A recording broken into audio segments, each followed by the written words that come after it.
ನಮಸ್ಕಾರ ಸ್ನೇಹಿತರೆ, ಎಲ್ಲರೂ ಹೇಗಿದ್ದೀರಾ? ನಾನು ನಿಮ್ಮ ದೀಪಕ್ ಕ್ಷತ್ರಿಯ. ಈ ವಾರದ ಇನ್ನೊಂದು ಹೊಸ ಸಂಚಿಕೆಯಲ್ಲಿ ನಿಮ್ಮೆಲ್ಲರಿಗೂ ಸ್ವಾಗತ ಸುಸ್ವಾಗತ. ಈ ದಿನ ತುಂಬ ಜನ ಕಮೆಂಟ್ಸ್ ಅಲ್ಲಿ ಮತ್ತೆ ಇನ್ಸ್ಟಾಗ್ರಾಮ್ ಅಲ್ಲೂ ಸಹ ಕೇಳ್ತಾ ಇದ್ರು, ಅದುವೇ ಮಂಗಳೂರು ಅಥವಾ ನಮ್ಮ ಕುಂದಾಪುರ ಶೈಲಿಯ ಒಂದು ಚಿಕನ್ ಘೀ ರೋಸ್ಟ್. ದೀಪೋಣ, ನಿಮ್ಮ ಶೈಲಿಯಲ್ಲಿ ಇದನ್ನು ಯಾವ ರೀತಿ ಮಾಡಬೇಕು, ಪರ್ಫೆಕ್ಟ್ ಆಗಿ ಸಿಂಪ್ಲಿಫೈ ಮಾಡಿ ಇನ್ನು ಸ್ವಲ್ಪ ಈಸಿಯಾಗಿ ಅದನ್ನ ಹೇಳ್ಕೊಡು ಅಂತ ಹೇಳಿದ್ರು. ಸೊ ಈ ಒಂದು ಸಂಚಿಕೆಯಲ್ಲಿ ನಿಮಗೆ ಕುಂದಾಪುರ ಶೈಲಿಯ ಅದುವೇ ಶೆಟ್ಟೀಸ್ ಲಂಚ್ ಹೋಮ್ ಏನಿದೆ ಅಲ್ಲಿನ ಒಂದು ತರ ಪರ್ಫೆಕ್ಟ್ ಆಗಿರ್ತಕ್ಕಂಥ ಈ ಒಂದು ಘೀ ರೋಸ್ಟ್, ಚಿಕನ್ ಘೀ ರೋಸ್ಟ್ ಅನ್ನ ಯಾವ ರೀತಿ ಮಾಡ್ಬೇಕು ಅನ್ನೋದನ್ನ ಹೇಳ್ಕೊಡ್ತಾ ಇದ್ದೀನಿ. ನಡಿ.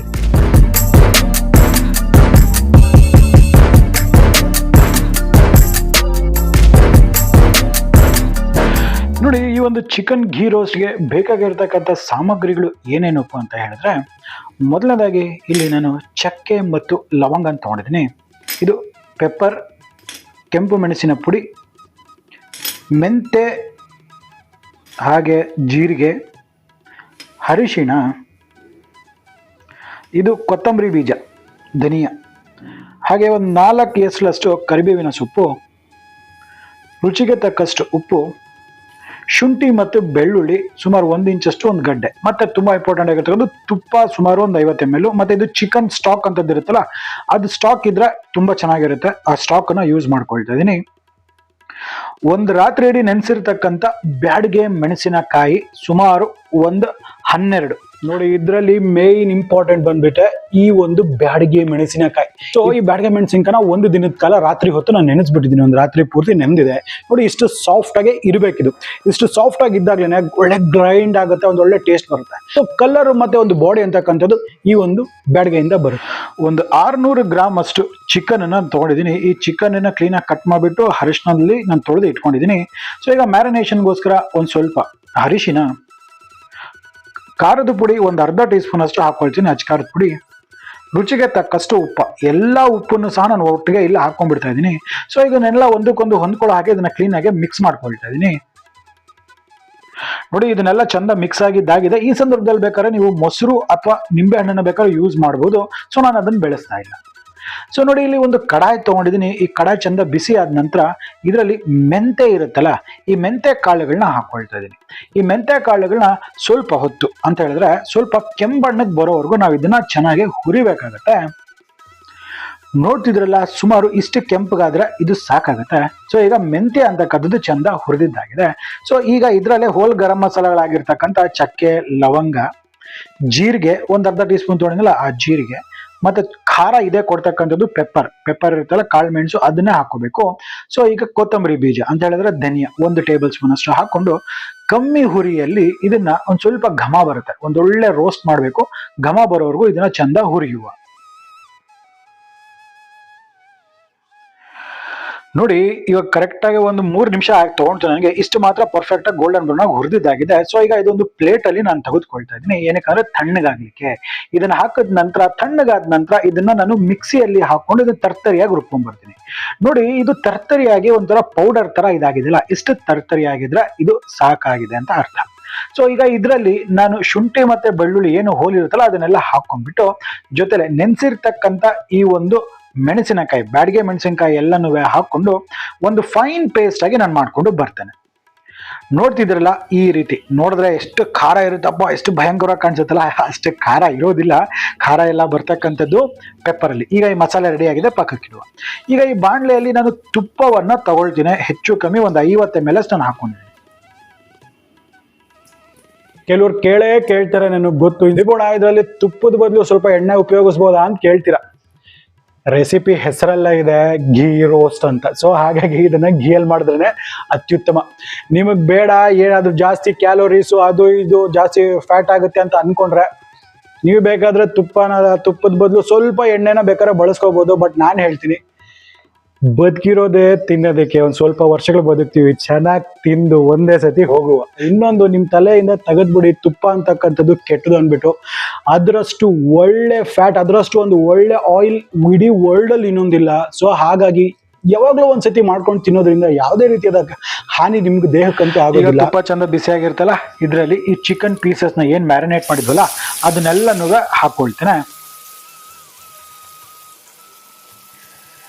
ಇದೆಲ್ಲ ಹಾಕಿದ ನಂತರ ಇದು ಚಿಕನ್ನ ಇದರಲ್ಲಿ ಕುಕ್ ಮಾಡಬೇಕು.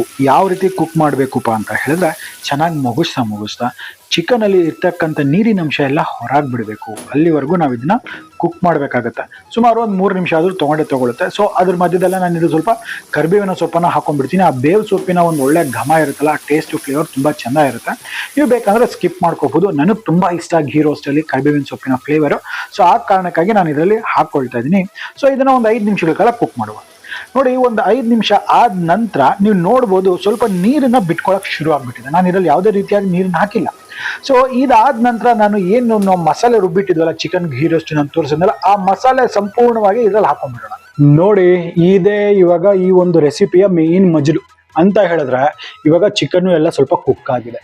ಈಗ ಈ ಒಂದು ಮಸಾಲೆ ನಾವು ಮಾಡಿರ್ತಕ್ಕಂಥದ್ದು ಏನು ಹಾಕಿದೀವಲ್ಲ, ಈ ಮಸಾಲೆ ಅಂತಕ್ಕಂಥದ್ದು ಈ ತುಪ್ಪದಲ್ಲಿ ಇದೊಂದು ಕ್ಲೀನಾಗಿ ಮಿಕ್ಸ್ ಆಗ್ತಾ ಆ ಮಸಾಲ ಅಂತಕ್ಕಂಥದ್ದು ರೋಸ್ಟ್ ಆಗಬೇಕು. ಘೀ ಮತ್ತೆ ರೋಸ್ಟ್, ಈ ಮಸಾಲೆದು ಮತ್ತೆ ಚಿಕನ್ದು ದಟ್ ಇಟ್ ಸೆಲ್ಫ್ ಅಲ್ಲೇ ಹೇಳುತ್ತೆ ಚಿಕನ್ ಘೀ ರೋಸ್ಟ್ ಅಂದ್ಬಿಟ್ಟು. ಇದು ಎಷ್ಟು ಚೆನ್ನಾಗಿ ನೀವು ರೋಸ್ಟ್ ಮಾಡ್ತೀರಿ, ಹೆಂಗೆ ರೋಸ್ಟ್ ಮಾಡಬೇಕು ಅಂತ ಹೇಳಿದ್ರೆ, ಆ ಒಂದು ಬ್ಯಾಡ್ಗೆ ಮೆಣಸಿನಕಾಯಿ ಅದ್ರಲ್ಲಿ ಡಿಸ್ಟಿಂಕ್ಟಿವ್ ಆಗಿ ಒಂದು ಸ್ವಲ್ಪ ಸ್ವೀಟ್ನೆಸ್ ಇರುತ್ತೆ. ಆ ಸ್ವೀಟ್ನೆಸ್ನ ಹೊರಗೆ ತೆಗಿಬೇಕು. ಅಲ್ಲಿವರೆಗೂ ನಾವು ಇದನ್ನ ರೋಸ್ಟ್ ಮಾಡಬೇಕು. ನೋಡಿ, ಇದೆಲ್ಲ ಪರ್ಫೆಕ್ಟ್ ಆಗಿ ಹಿಂಗೆ ಆಗ್ತಾ ಇದೆಲ್ಲ ಗಟ್ಟಿ ಆಗಕ್ಕೆ ಶುರು ಆಗುತ್ತೆ. ತಳ ಹಿಡಿಬೇಕು ಅನ್ನೋ ಟೈಮಲ್ಲಿ ನಾವೇನ್ ಮಾಡ್ತೀವಿ, ಈ ಚಿಕನ್ ಸ್ಟಾಕ್ ಅನ್ನೋದಿತ್ತಲ್ಲ, ಆ ಚಿಕನ್ ಸ್ಟಾಕ್ ಅನ್ನ ಸ್ವಲ್ಪ ಹಾಕೊಳ್ತಾ ಇದೀನಿ. ಅದೇನಾಗುತ್ತೆ, ಫ್ಲೇವರು ಇನ್ಕ್ರೀಸ್ ಆಗುತ್ತೆ. ಸ್ವಲ್ಪ ನೀರಿನ ಅಂಶ ಬಂದಾಗ ಮತ್ತೆ ಈ ಪ್ರೋಸೆಸ್ ನ ಕಂಟಿನ್ಯೂ ಮಾಡ್ತೀವಿ. ಅಂದ್ರೆ ಮತ್ತೆ ರೋಸ್ಟ್ ಮಾಡಬೇಕು, ಮತ್ತೆ ಈ ನೀರನ್ನೆಲ್ಲ ಡ್ರೈ ಮಾಡ್ತಾ ಇರಬೇಕು. ನೋಡಿ, ಈ ತರ ಇದಾಗ್ಲಿಕ್ಕೆ ಸುಮಾರು ಮತ್ತೆ ನನಗೆ ಇನ್ನೂ ಒಂದು 3-4 ನಿಮಿಷ ತಗೊಳ್ತು. ಸೊ ಇದು ಮತ್ತೆ ಕಮ್ಮಿ ಆಯ್ತು. ಮತ್ತೆ ಇನ್ನೊಂದ್ಸತಿ ಚಿಕನ್ ಸ್ಟಾಕ್ ಅನ್ನ ಹಾಕ್ತಾ ಇದನ್ನ ನಾವು ಡ್ರೈ ಔಟ್ ಮಾಡ್ತಾ ಇರಬೇಕು. ಈ ರೀತಿ ಮಾಡ್ಕೊಳ್ತಾ ಇದ್ರೆ ಏನಾಗುತ್ತೆ, ಈ ಮೆಣಸಿನಕಾಯಿಲಿ ಇರ್ತಕ್ಕಂಥ ಒಂದು ಸ್ವೀಟ್ನೆಸ್ ಅಂತಕ್ಕಂಥದ್ದು ಹೊರಗೆ ಬರೋಕ್ಕೆ ಶುರು ಆಗುತ್ತೆ.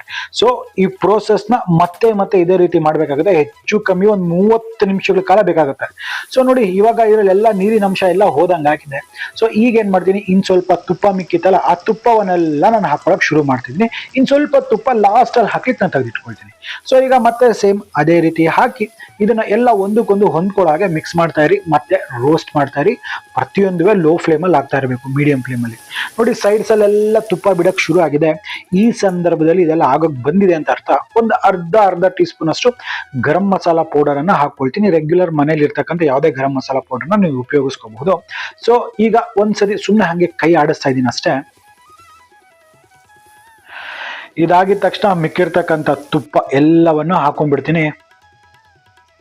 ಕೊನೆಯದಾಗಿ ಸ್ವಲ್ಪ ಒಂದೇ ಒಂದು ಎಸಳು ಕರಿಬೇವಿನ ಸೊಪ್ಪನ್ನ ಹಾಕಿ ಒಮ್ಮೆ ಹೈ ಫ್ಲೇಮಲ್ಲಿ ಹಿಂಗೆ ಟಾಸ್ ಮಾಡೋಣ, ಮಿಕ್ಸ್ ಮಾಡೋಣ. ನೋಡಿ, ನೀರಿನ ಅಂಶ ಎಲ್ಲ ಹೋಗಿದೆ, ತುಪ್ಪ ಎಲ್ಲ ಮೇಲೆ ಬರ್ತಾ ಇದೆ. ಆ ಮಸಾಲೆ ಅಂತೂ ಸೂಪರ್ ಆಗಿ ಫ್ರೈ ಆಗಿದೆ, ರೋಸ್ಟ್ ಆಗಿದೆ. ಸೊ ಇದುವೇ ನಮ್ಮ ಚಿಕನ್ ಘೀ ರೋಸ್ಟ್. ಕುಂದಾಪುರ ಶೈಲಿ, ಅದುವೇ ಶೆಟ್ಟಿ ಲಂಚ್ ಹೋಮಲ್ಲಿ ಇರುತ್ತಲ್ಲ, ಆ ತರ ಒಂದು ಅಥೆಂಟಿಕ್ ಆಗಿ ಮಾಡ್ತಕ್ಕಂಥ ಚಿಕನ್ ಘೀ ರೋಸ್ಟ್. ಇದಕ್ಕಿನ್ನ ಪರ್ಫೆಕ್ಟ್ ಆಗಿ ಸಿಂಪ್ಲಿಫೈ ಮಾಡಿರ್ತಕ್ಕಂಥ ರೆಸಿಪಿ ನಿಮ್ಗೆ ಇನ್ನೊಂದು ಸಿಗೋದಿಲ್ಲ. ಅಷ್ಟು ಈಸಿಯಾಗಿ ಈ ಒಂದು ರೆಸಿಪಿನ ನಾನು ನಿಮಗೆ ಹೇಳ್ಕೊಟ್ಟಿದ್ದೀನಿ. ಸೊ ಇದನ್ನ ಮಾತ್ರ ಹೇಳ್ತಾ ಇದ್ದೀನಿ, ನೀರು ದೋಸೆ ಜೊತೆ ನೀವೇನಾದ್ರೂ ಇದನ್ನ ತಿನ್ಬಿಟ್ಟಿದ್ರ ಅಂತ ಹೇಳಿದ್ರೆ ಕಳೆದು ಹೋಗ್ಬಿಡ್ತೀರಾ. ಅಷ್ಟೇ ಅದ್ಭುತವಾಗಿರುತ್ತೆ. ನಾನು ಹೇಳಿರ್ತಕ್ಕಂಥ ಸ್ಟೆಪ್ಸ್ ಅನ್ನ ಫಾಲೋ ಮಾಡಿ, ಖಂಡಿತ ನಿಮ್ಗೆ ಈ ಒಂದು ರೆಸಿಪಿ ಇಷ್ಟ ಆಗೇ ಆಗುತ್ತೆ. ನೋಡಿ ಎಷ್ಟು ಬ್ಯೂಟಿಫುಲ್ ಆಗಿದೆ ಅಂದ್ಬಿಟ್ಟು, ಅಲ್ಟಿಮೇಟ್ ಆಗಿದೆ ಈ ಒಂದು ಚಿಕನ್ ಘೀ ರೋಸ್ಟ್. ನೋಡ್ತಿದ್ರಲ್ಲ ಎಷ್ಟು ಸುಲಭ ಈ ಒಂದು ರೆಸಿಪಿ ಮಾಡ್ತಕ್ಕಂಥದ್ದು. ಹಾಗಾದ್ರೆ ನಂಗೆ ಅನ್ಸುತ್ತೆ ನಿಮಗೆ ವಿಡಿಯೋ ಇಷ್ಟ ಆಗಿದೆ ಅಂದ್ಬಿಟ್ಟು. ಇಷ್ಟ ಆಗಿದ್ರೆ ನಮ್ಮ ಚಾನಲ್ನ ಸಬ್ಸ್ಕ್ರೈಬ್ ಮಾಡ್ಕೊಳ್ಳೋದನ್ನ ಮರಿದಿರಾ. ಪಕ್ಕದಲ್ಲಿ ಒಂದು ಬೆಲ್ ಐಕನ್ ಇರುತ್ತೆ, ಬೆಲ್ ಐಕನ್ ಟಚ್ ಮಾಡಿಬಿಟ್ಟು ನೋಟಿಫಿಕೇಶನ್ಸ್ನ ಆಲ್ ಮಾಡಿ. ಆಗ್ತಾನೆ ನಮ್ಮೆಲ್ಲ ಅಪ್ಡೇಟ್ಸ್ ನಿಮಗೆ ಮೊದಲನೇದಾಗಿ ಸಿಗ್ತಾ ಇರುತ್ತೆ. ಹಾಗಾದ್ರೆ ನಾನು ಮುಂದಿನ ಸಂಚಿಕೆಯಲ್ಲಿ ಮತ್ತೆ ಭೇಟಿ ಆಗ್ತೀನಿ. ಅಲ್ಲಿವರೆಗೂ Deepak Shetty signing off and Jai Hind, Jai Karnataka, ನಮಸ್ಕಾರ.